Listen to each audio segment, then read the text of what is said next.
Welcome to the tutorial on how to download a new software. This video is meant for a service version user. To download a new software to your units, you of course need to have a vehicle file from a configurator user. When performing this, you probably have been informed that you should do a software download and the vehicle file is configured for this.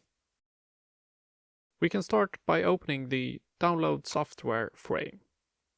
We see here our nodes, and if we press the refresh list, the program will send a request to find out what software currently is on the node. We can now see that the software version on the nodes is different from what's in the file. And with this, we don't decide which unit gets which software.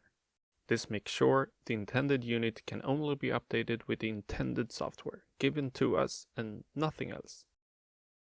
On the left here, the program has pre-selected the node that has a valid and safe update. If this was the only one we would like to update, we could just continue by pressing download. The download would then start immediately. But I want to update the second one too. The text here is red to warn us that this EPF is different and will probably change the application. So in these cases, you need to be certain that this is correct. Okay, all set. Let's press download.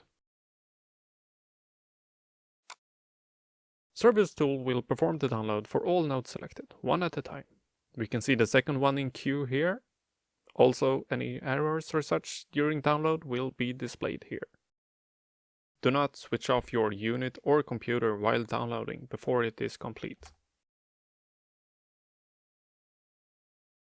Once complete, we get a message to reboot the vehicle. As we can see here, we have no response from any nodes, and they will remain so until vehicle has rebooted. Some vehicles might need a key off, key on for the update to be complete. In my case, this reboot is enough. Some units might require parameter changes, or that other units need a new software before a reboot is performed. Make sure you know what to do in your case. Here we see the icons changing as we are getting connections back. We can also see in our log window that I'm getting some error messages and both nodes has tripped.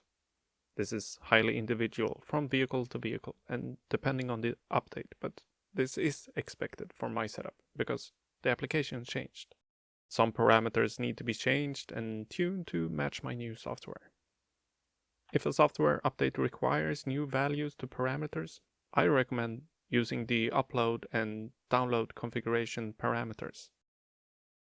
This is an easy way to copy and paste selected parameters from one vehicle to another. If so, you should have been informed and given access to a configuration file. To learn more of this, please watch the video How to Copy and Paste a Vehicle. But that is all on how to download a new software. Thank you for watching. Please contact us if you have any questions, want to purchase our products or have any feature requests.